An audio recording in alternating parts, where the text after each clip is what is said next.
মণিপুরের মা, এই একটি কবিতা, যে কবিতাটা আমাকে অনেক জায়গায় পড়তে হয়েছে।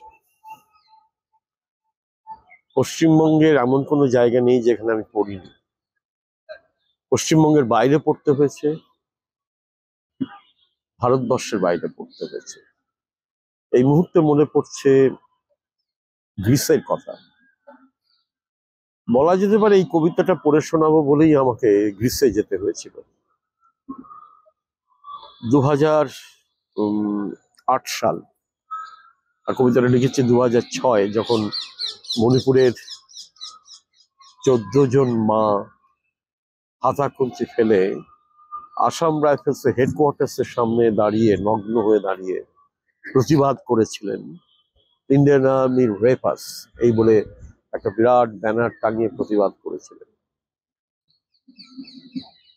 গ্রিসে একটা বড় একটা আন্তর্জাতিক একটা অনুষ্ঠান হয়েছিল, একেবারে একটা দ্বীপের পাহাড়ের মাথায়, আর নিচে মেডিটেরেনিয়ান ভূমধ্য সাগরের নীল জল।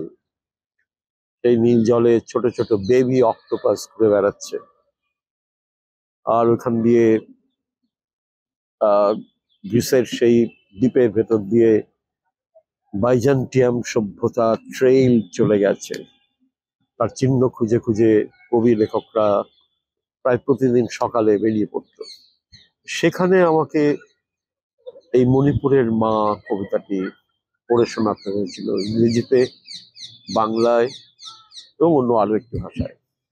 আমি পড়িনি, আর একজন কবি পড়েছিলেন, সেই ভাষার কবি। এটা তো আমার কাছে একটা বড় ব্যাপার ছিল, একটা প্রাপ্তিযোগ। কিন্তু এর থেকেও বড় একটা ব্যাপার ঘটেছিল। এই কবিতাটাকে নিয়ে অনেক ঘটনা ঘটেছে, মানে যত ঘটনা ঘটেছে সেগুলো সব বলতে গেলে মানে রাত শেষ হয়ে যাবে।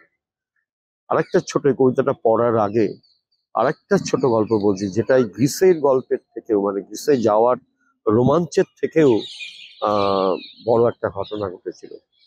সেটা একেবারে মণিপুরে, ইম্ফলে সেখানে একটি সাহিত্য একাডেমির অনুষ্ঠান। সেই অনুষ্ঠানে শেষ দিন আমি পৌঁছেছি, এবং একদম শেষে আমাকে কবিতা পড়ার জন্য অনুরোধ করা হয়েছে। আমি কবিতা পড়তে উঠলাম, উঠে আমি মণিপুরের মা কবিতাটি পাঠ করে শোনাই।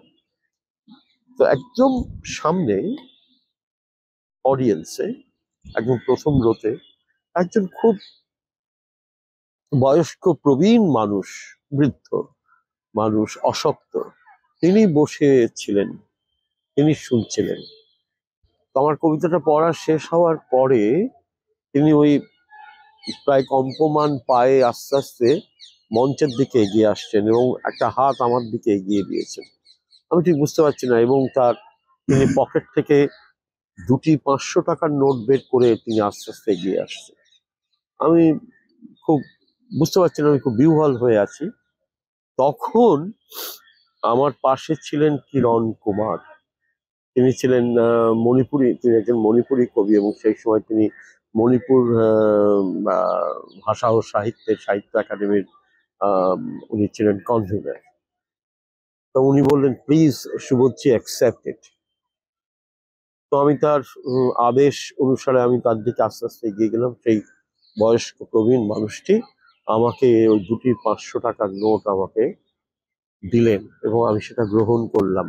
এবং তারপরে ওই অডিয়েন্স যারা ছিল তারা তুমুল, মানে তারা বেশিরভাগই মণিপুরি, তারা তুমুল হাততালি দিয়ে আমাকে সংবর্ধনা জানালেন, এবং আমি ওনাকে জড়িয়ে ধরলাম। আমি বুঝলাম এটার মানে কি, এবং এটা মণিপুরে এটা ভীষণভাবে সম্মানের একটা কাজ বলে ওরা মনে করেন। তার একটা ভিডিও ফেসবুকে পাওয়া যায়। তো আমার কাছে এইটা, ওই বৃদ্ধ, উনিও একজন অধ্যাপক, আহ একটি একটি কলেজের প্রিন্সিপাল ছিলেন। তো উনি আমাকে এইরকম ভাবে, প্রাথমিকভাবে আমি একটু লজ্জায় পড়ে গিয়েছিলাম, তারপরে খুব সম্মানিত বোধ করি। এই রকম অবস্থায় উনি আমাকে নতুন একটা উদ্দীপনা দিলেন কবিতা লেখার জন্য। তারপরে সেদিন রাত্রে হোটেলে ফিরেও আমি নতুন কবিতা লিখেছিলাম। তো এই এই ঘটনাটা আমার কাছে একটা বিরাট ঘটনা। এবার কবিতাটা পাঠ করে শোনাই। নগ্ন উঠে দাঁড়ালো আমার মণিপুরের মা। এই মায়ের দু চোখ থেকে চোখ পেয়েছি, আশির নৌক ভাষা পেয়েছি, পেয়েছি সারেগামা। নগ্ন উঠে দাঁড়ালো আমার মণিপুরের মা। আর্মি জিপ চলে গগন তলে, আর্মি জিপ সারে জাহাঁ সে বলে। আর্মি জিপে মেয়েটি আছড়ায়, আর্মি জিপে বোতাম খোলা চলে। ও মেয়ে যদি ফিরেও আসে ঘরে, ও মেয়ে যদি গগন তলে মরে। পুলিশ মুছে দিয়েছে তার নাম, বাড়ি কোথায়? ইম্ফলের বাইরে কোনো গ্রাম। এসব ঘটে রোজ। কোথায় কোন তরুণী পড়ে আছে, কোথায় তার অন্য বোন নিখোঁজ।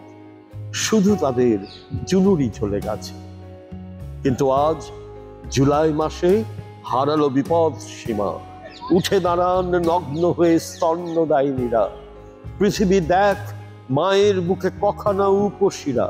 কেমন লাগে নগ্ন হলে তোর নিজের মা?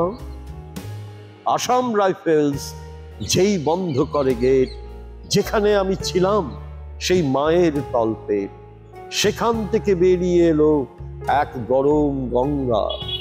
মণিপুরের মায়েরা দিল মাকে নতুন সংজ্ঞা।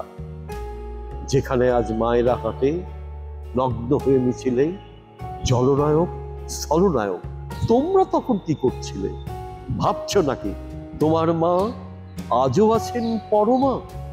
পুড়ে গিয়েছেন, পুড়ে গিয়েছেন সব মায়ের মধ্যে থাকা নিজের সেই বড় মা।